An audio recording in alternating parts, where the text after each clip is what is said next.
Hello everybody and welcome back to a new episode of Convert a Warm Cheerful Web Design to HTML and CSS. In the last lesson we finished up working on the header section, and now today we're going to take care of working on the banner. So this is where we last left off. We have some nice features, we have the navigation area, but now we're going to go and start building the banner. So at the very bottom we'll add a new section. I'll use one of my handy dandy dividers and we'll call this banner. Now within here, let's go back into our PSD.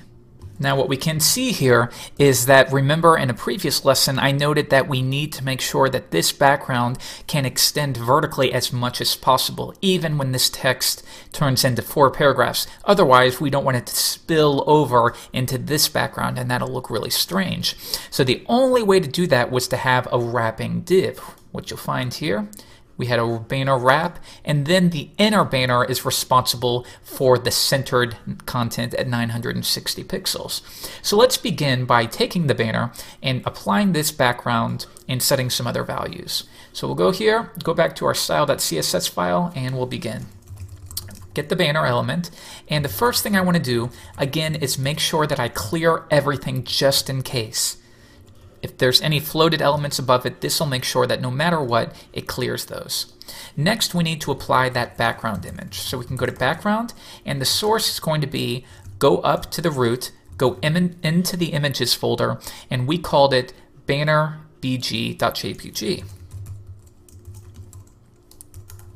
Now, we do want it to repeat horizontally and vertically, so I'm going to set repeat, or it's done automatically so I can keep it like so. So now if we go back into our Safari, you'll see that it's being applied, but we're still affecting the inside, and what we really want is for this to be affecting the outside. So if we go back into index.html, you can see what we need to do is apply that to banner wrap instead. So now let's go in and change this to banner wrap. So now let's try it out, and now you can see that background has extended as much as we need it to. And what's so great about this is, let's test this out, and let's grab these 2 paragraphs, and assuming this is dynamic content, you don't know what's going to be typed in there. So if I refresh, that will extend as much as possible, and you don't have to worry about overflow issues. So that's always a good practice. It adds an extra div, so it's unsemantic, but it's really the best option. Okay, so the next step is to apply some padding to the bottom. In this, I just want to make sure that it has a little bit of breathing room at the bottom. And then next, if we come back into our Photoshop file, you'll see, if we zoom in closely, the designer added a handful of borders here. So we need to make sure that we reference those. So again, I can simply just grab with the eyedropper tool, come back to our project, and I can say border bottom 1 pixel solid, and paste that in. Let's go back to our project and refresh the page. And now if I scroll down, you'll see that we've added a nice border there. Cool. Alright, so let's come back, and now we're done with the banner wrap. Let's begin styling the banner itself. So we can say banner, and if we want we can indent this. And the first step is we'll set a background to this one as well, because you'll remember within Photoshop there is a background to the inner content area, and it's this kind of brown noise background right there. So I'm going to add that in. Background URL, and it's in the images folder, and we called it banner inner bg when we sliced it out. Banner inner bg.jpg. And again, we want it to repeat on the x-axis and the y. So if I refresh, now we have that background being applied. Very cool. And because we also applied a class of rounded to banner, if we come back right there, this will also receive rounded corners, and it saves us a bit of time. Alright, but now there are some issues right here I can see right off the bat, like it's too close to the navigation area. I'd like to give it a little bit of breathing room. So let's do that right now. And we'll say padding, or better yet, let's do margin on the top of around 45 pixels, and that'll just push that down a little bit. But then I see one issue here is that the background of this isn't identical to the background above. You see there and there are different. So why don't we try, if we did padding, that's not going to be exactly what we want, because that's going to be applied directly to the container, like you see. So instead, what if we applied padding top to the wrapper? That way we don't have to deal with that potential issue, and that gets around it. Okay, so now let's go back into Banner, and I want to give it some breathing room all around. As you can see, if I zoom out a bit, all around here, there's breathing room. So if I can hit Shift-I to filter through these, and I can measure, and I can see roughly around 40 pixels on the left, and let's see on the top, whoops, let's do it one more time, around 30 pixels. So I'll set padding to, and you can play around with this if you want. So I'm going to set it to 50 on the top and bottom and 40 on the left and right. And let's see how that looks. Okay, but remember, notice how the width of this is now larger and it's exceeding the lines on the edge of this container here. And that's because, always remember, padding adds to the width. This is according to the W3C. If you have a width of 500 pixels, but then padding left and padding right of a total of 100, the entire width is going to appear to be 600 pixels. So there's one way to do box sizing, but that's kind of a newer method. The standard method is, if you have to apply padding, either do it to a child element within it, or reduce the width accordingly. So 960 minus 40 times 2, that's 80. 960 minus 80 is 880. So if I reduce that accordingly, now it should appear correct. And there you go, it lines up a little bit better. All right, so let's continue on, and I want to set some more styling. I'm going to make sure the color within it is white. And also, always good idea to set a positioning context. Let's save that. And what we have there for now sounds good. So let's now style the heading 2 tag. And if you'll remember, the heading 2 is this bluish color. So let's go ahead and take care of that. Close this out. And we'll say banner H2. And here the color, when I measured it in Photoshop, was 3D8-2B. And next we need to apply a text shadow to get that color that we saw in Photoshop. And again, we learned it's just a matter of measuring. And when I came to it, it was 2B1F1A. Now, if this occurs often, you want to make sure that you export this to its own class or to a base styling. That way you don't have to repeat yourself over and over and over. Refresh the page, and that doesn't appear to be taking effect. So let's come back into index.html, and we are referencing that. Now, if that's not taking effect, we know that there must be some issue. So let's delete that, and let's see if there's any kind of missing semicolon. So I can do that. Let's just do something obvious, and if we change this to red, all right, so that is taking effect. So we just need to figure out what the issue is here. So let's go and debug this. This will give us a good excuse to debug. I'm going to go into the editor that I prefer to debug in, just because I think the extensions are a bit more powerful, is Firefox. So if we go in there, we can use the excellent Firebug tool, and we can just decode and figure out exactly where these stylings are coming from. So I can click right here, and this will allow me to select anywhere up here. And I'm going to select the heading tag, and this will tell me what's being applied. So now all I have to do is scroll down and find out what is responsible for giving it the color. And now we can see banner is overriding the H2. So if I change this to red, that's now going to change. So that is our primary issue. So we can fix that fairly easily. And now I've made one more mistake on purpose so that you can see. You notice how this will show our H2 tag, but notice how it seems messed up here. And when you cannot see the color that we applied, that means you either missed a semicolon, or you're missing a quote, or you typed something incorrectly. So that gave me a good excuse to use Firebug. If we go back, take a look around and see if you can find it. Pause it if you need to. Okay, the problem is right here. We're specifying a color value that is only 5 characters. So, and better yet, let's go in, grab the color once again, and now you can see it should be 6 characters. And I bet that'll fix the problem for us. So paste that in. And also our text shadow, let's go ahead and add that right now. I'm going to paste it above, and 2B1F1A. And now let's go back and see if that fixed it. And sure enough, we get the blue color with the darker blue border. Next, I'm going to go ahead and set a line height of roughly 20 pixels. So the next step is, let's begin. If we come back into our project, if I refresh, you can still see we do have some issues here. We want to make sure there's padding. We want to make these images pushed all the way to the right. So if you want, why don't we do the images right now? We can come back and see that the images were stored within the div with an ID of featured. So why don't we either float them or position them absolutely. So we'll do featured, Position absolute. And this will allow us to position it anywhere within the space here. But notice that when you position absolutely, it takes it out of the flow of the document, as you can see right there. So now let's position it. And you might want to measure a bit in Photoshop. I'm going to push it all the way from the right, 40 pixels, and I'm going to push it from the top, 35. Okay. So when you see these values, just think starting from the right edge, move to the left 40 pixels. Starting from the top edge, move down 35 pixels. Come back, refresh the page, and now we push those over, and it's 40 pixels from the right and 35 pixels down from the top. All right, so let's continue on. And what else could we do here? Well, notice how the text here is going over it, but we don't want that. We need there to be a lot of space. If you come back into Photoshop, you'll see that in the original design, the author has lots of space here. So we can do that by using padding. And we can do that, let's target those elements, and we'll say banner H2 and get the paragraph tag.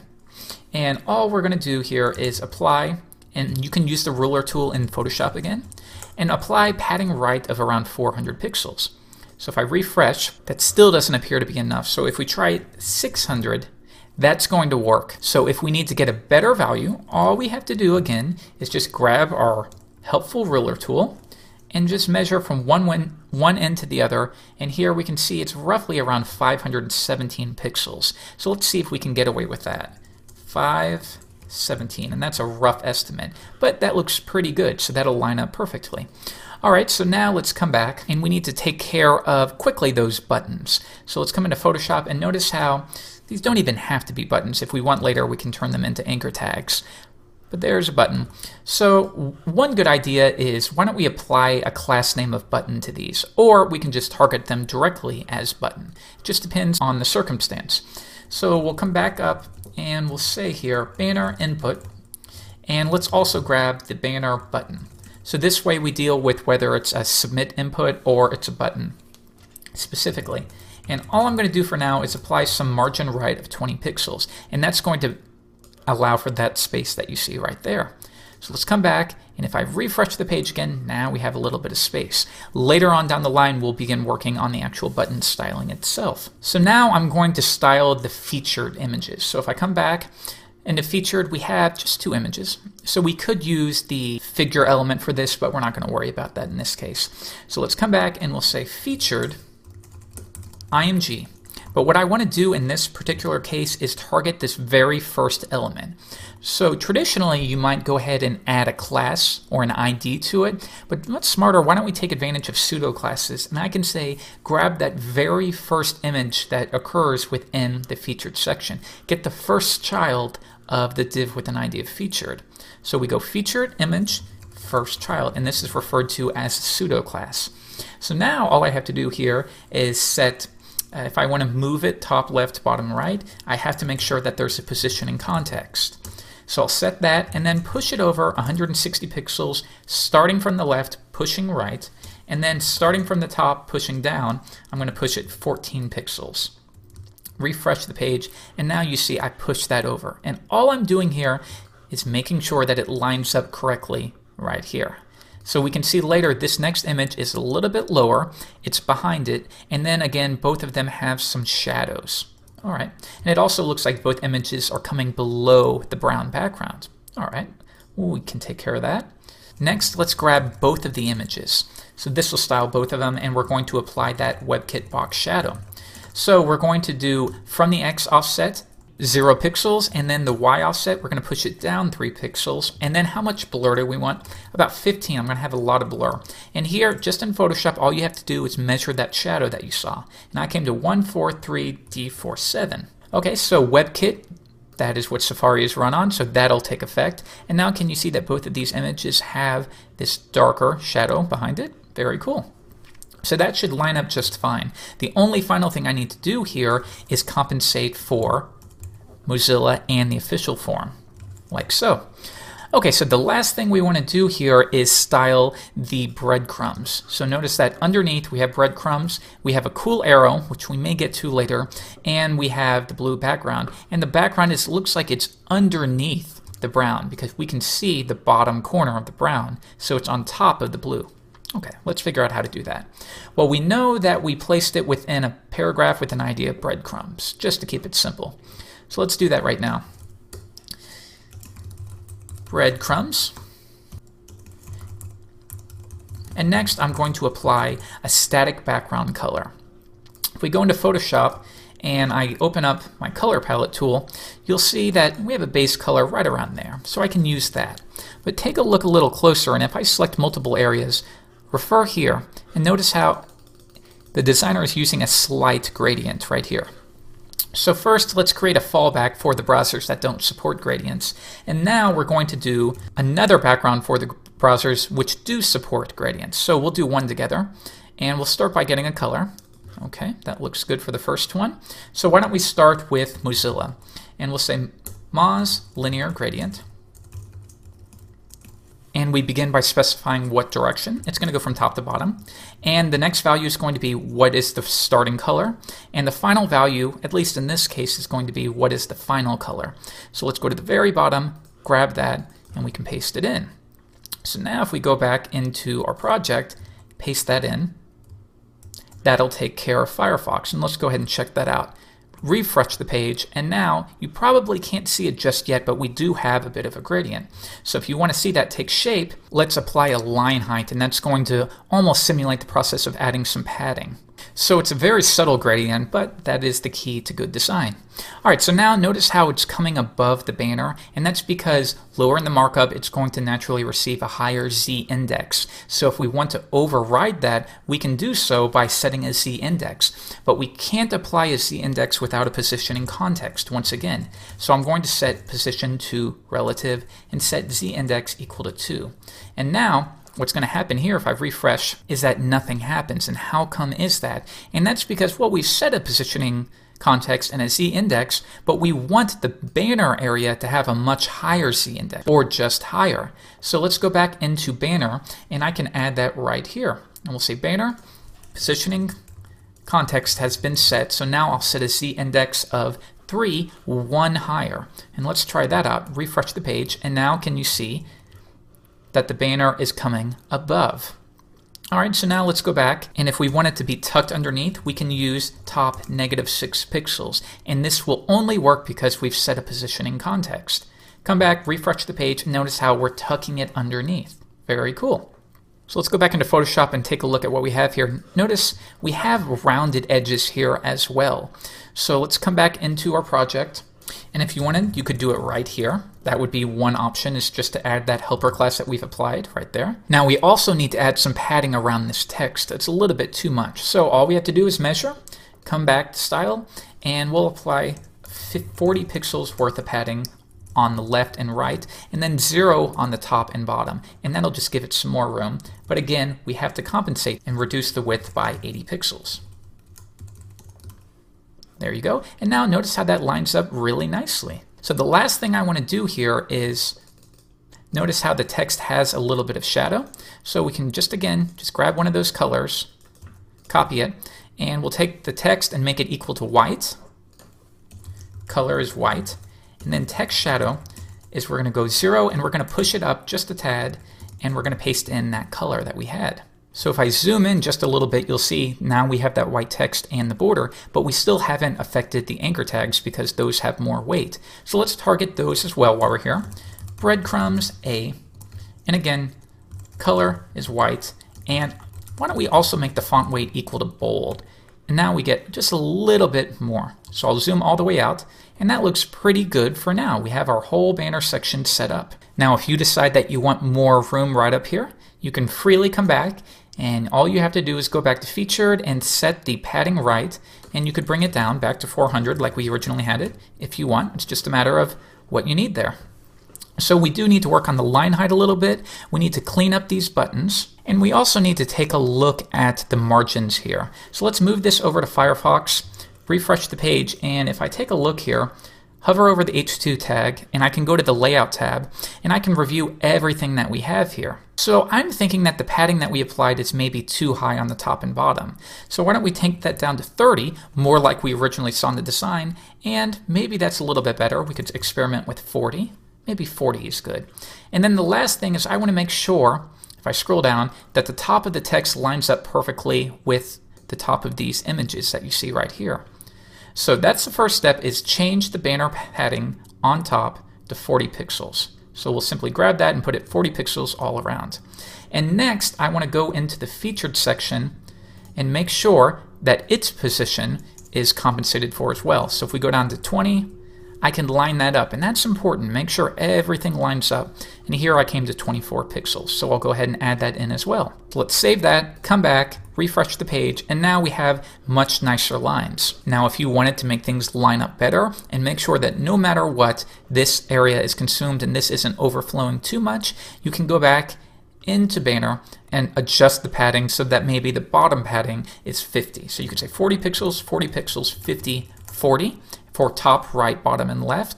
Or if you use this shorthand, that's top, right, bottom, and if you omit left, it's assumed that your right padding value will be used for the left as well. So it's one thing to keep note of.